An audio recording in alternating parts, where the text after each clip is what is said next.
Hey boys, welcome back to some more Nrl Supercoach. It's going to be the round 20 review, and it was a great week. What can I say? It was a very good week, topped off by one man in particular. There were a lot of mediocre scores, but yeah, when you captain the high scoring player by a country mile, it papers over the cracks very nicely. So yeah, it felt good. Almost topping 1,400.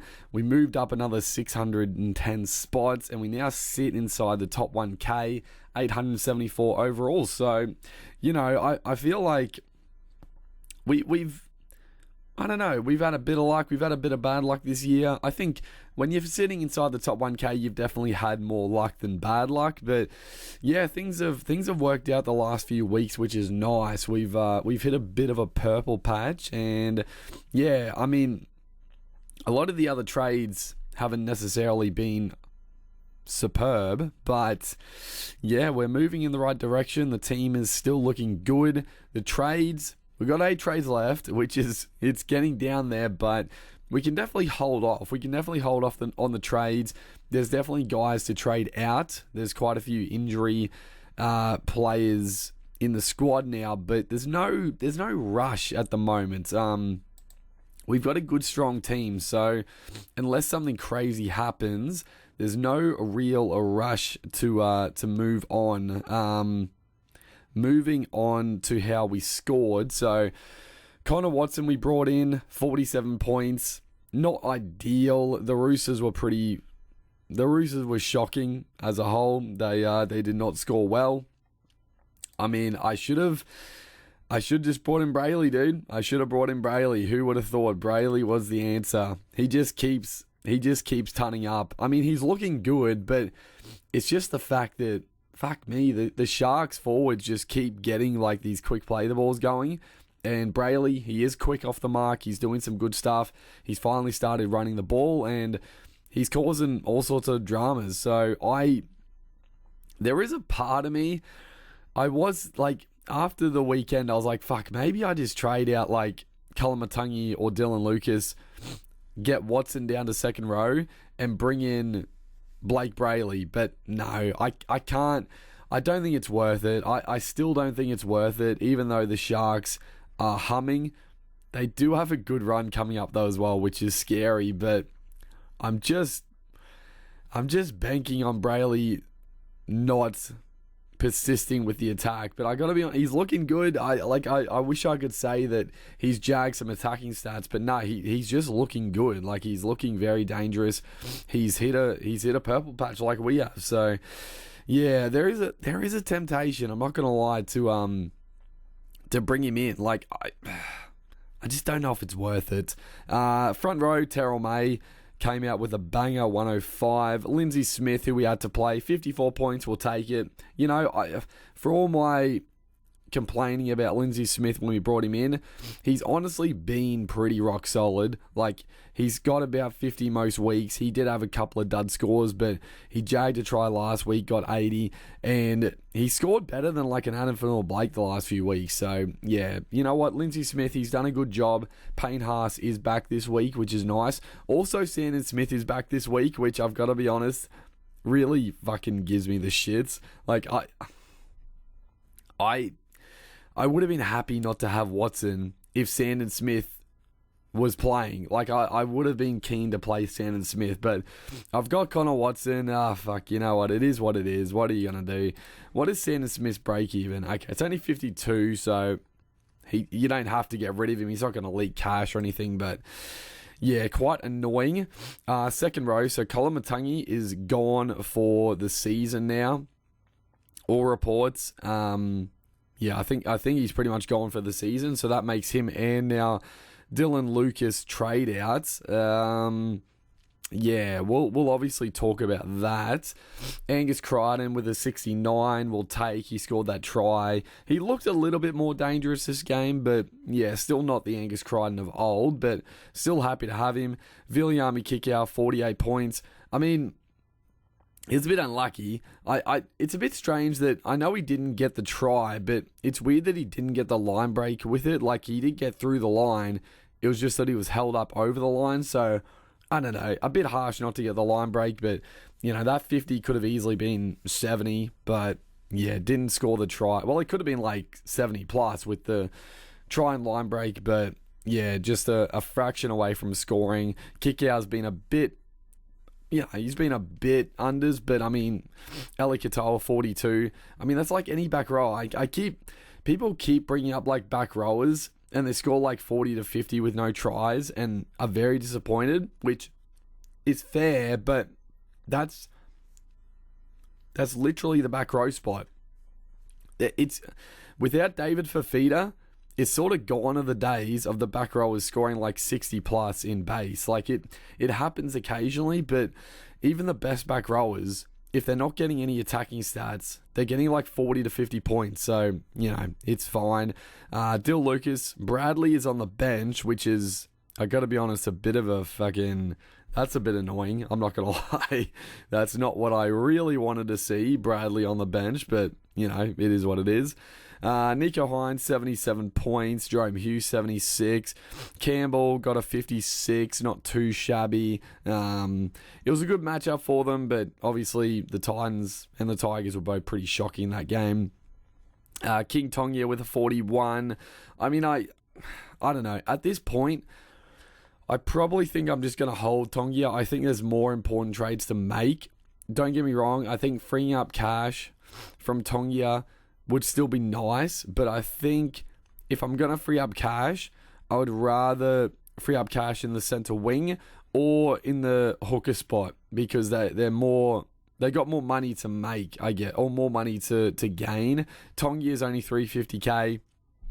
I'm happy just to run him as sort of my worst player. It's I think it works out fine. We'll see.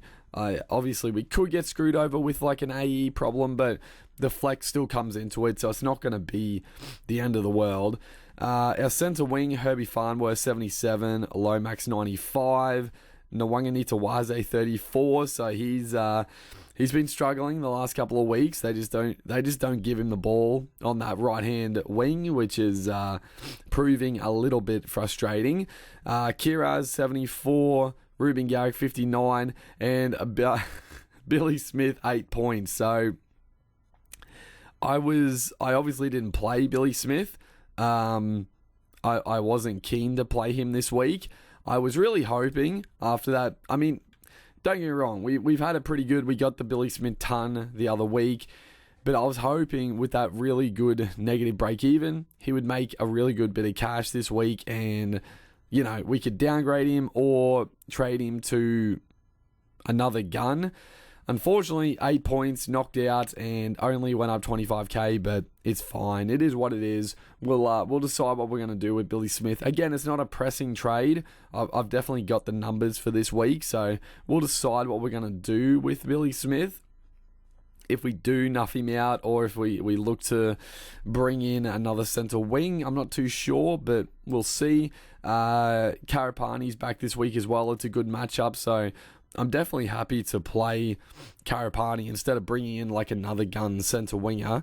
And then the fullback, so James Tedesco, 37, and he got a try in this one, so absolute shocker for Tedesco.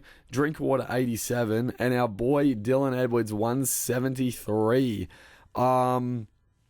So this one, as you can see, I had the vice captaincy on Herbie Farnworth.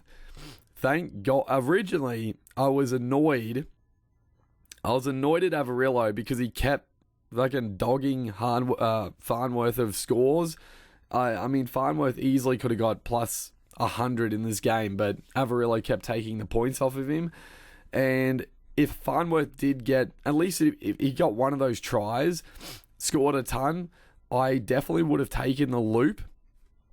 And if I'd taken the loop on Farnworth, I wouldn't have brought in Edwards, and I probably would have just gone safe and brought in Tino. And, this week I would have swung Tino back up to second row and probably brought in like Cleary this week as our flex or another fullback, I would have decided. But I probably wouldn't have brought in Edwards because I didn't need a captain option for that week. But because Farnworth only scored 77, I was like, you know what? I love the matchup. I think Edwards is... I genuinely, I thought he was the best captain choice last week. So that was a saving grace, because that is a massive, massive swing. Like, if you didn't own Edwards, like if you didn't captain Edwards, it was rough.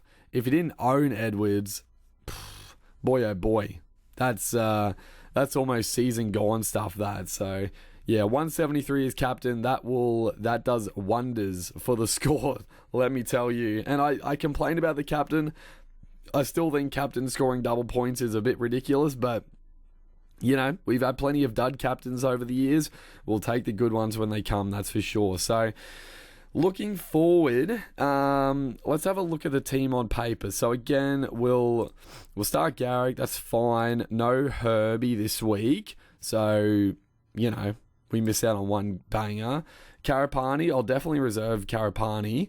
Fullbacks, I mean, Roosters against Storm. I'm still going to play Tedesco. That's fine. Nrl, honestly, you know what? We'll see if we have to.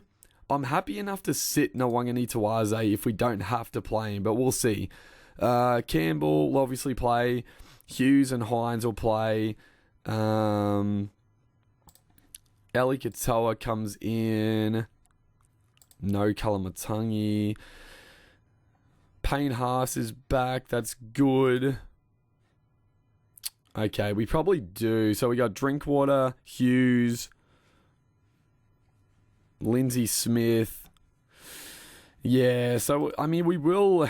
I was thinking we may not trade this week, but yeah, with no Farnworth, with no Billy Smith, Kalamatangi and Dylan Lucas, I mean, we could play Sandon Smith and Lindsay Smith, but I think it's probably worth to trade. It's definitely worth to trade out one of these guys, because it's not like we're not going to be dropping another gun to bring in another gun to like sit start. So I think it makes sense to do a trade this week for sure. I think like front row, that's fine. That's sweet. Hooker, we're sweet. I'm not doing another trade at hooker. Back row, obviously, there's not that many standouts. There is one guy that I think I might take the punt on. Halfback, we're sweet. It's going to be nervous not owning Cleary, but I think, like, I don't think it's worth to bring Cleary in this week. Like, I'm not trading out Hines. I'm not trading out Hughes. I could be tempted to trade out Hughes, I'm not going to lie, but I think I'm just going to hold these two for now. Our fullbacks, Drinky, Edwards. Tedesco's got a tough matchup, but I'm not going to trade out Tedesco for Cleary. I think it's like such a sideways trade, especially if Cleary's not goal kicking. Like if he's goal kicking this game, then I think next week probably look to bring him in, but we'll see. Centre wing, obviously we could do with another gun centre winger. Val Holmes gone for the season, so we'll potentially look for another pod in the centre wing. 5'8's fine. So the back row, who would we trade out first? I don't know. Are both these guys gone for the season? I'm pretty sure they are, right? I think Dylan Lucas 100% is gone. So let's get rid of Lucas first. And I'm not going to lie, Hudson Young is very, very tempting. He looked good. He looked fresh. He looked fit coming back. He does have a big break even, but I think that's fine. I think the time to get him is this week if you're going to go on him. Get him before the masses. He's pretty heavily owned, but not crazy. I mean, if we look at other back rowers, honestly, there's no other guys that I'm that keen on. Tallis Duncan, 750k, insane, but I'm not going him. Hamole's back. Honestly, I haven't even looked at team list. I probably should have looked at team list, but Hamole's back, which is honestly interesting. I'm probably just going to forgo Hamole unless he comes back absolutely firing, but obviously the shoulder issue, it's one of those ones where it probably needs surgery at some point, so there's every chance it gets a bit of a flare-up, so I'm not keen to jump straight back on. Aaron Clark, he has dropped. The points are going down a little bit for Clark. I think it's been a pretty long season. He's definitely carried a lot of the workload. I think he's still got the good scores in him, but I think the massive minutes are gone. Zach Hosking, don't even talk to me. Fucking, I mean, I'm still happy to have traded out Hosking. He obviously scored that early try, and he was very involved. But at the same time, the rotation was pretty scuffed. He only played 69 minutes. He went into the middle for a good chunk of it, so I'm happy to have traded Hosking out. Like, if he continues to kill it, then I'll be pissed. But, with Hudson Young back, with Simi Sasungi coming onto the field, I'm happy to have done it. There's no other back rowers I want. It's only really Hudson Young. I mean, Corey Horsburgh's been pretty good the last few weeks, but yeah, I think it's all, and now Tino's gone for 4 weeks as well. So yeah, we can't go back to Tino. I think Hudson Young, and then another pod center winger or another gun center winger. Because we look at Hudson Young, I mean, he looked good. He didn't look hindered at all. He played the full 80 minutes after a couple of weeks off. Honestly, he had a few minutes off in round 16, so he hasn't played. He played Origin, but he's had a few weeks in between. He's got Newcastle, Dragons, Manly, bye, then Penrith, West Dolphins. It's honestly a fucking beautiful draw. So I think I'm going to just go Huddy Young. I think he's been really good. They use him all the time in attack. The scores have been sensational, really. They've been really, really good. He's got the attack in him. I like the Hudson Young play. I honestly really like the Hudson Young play. I'm going to do it straight off. I think that's my one trade this week. And then potentially we do another trade, but I'm not sure. This also allows us not to have to play potentially Billy. I don't know. Maybe you just play Nwanganitawaze over Lindsay Smith. Smith was scoring 50. Nwanganitawaze could score 30 or he could score 100. So I think you still play Markey for the upside. But I think that'll wrap this video up. My throat's still a bit fucking croaky, so I'm trying to not talk for hours. We'll be back for the preview for the round. Obviously, I'll have a better look at what we're doing. I'm pretty locked into the Hudson Young play, but we'll have another quick squiz, and then we'll also look at centre wing options because we obviously have Billy Smith to work out what we're gonna do. But yeah, that pretty much wraps up this one. Hopefully, you guys are enjoying the content. Make sure to like and comment, and I'll see you guys in the next one.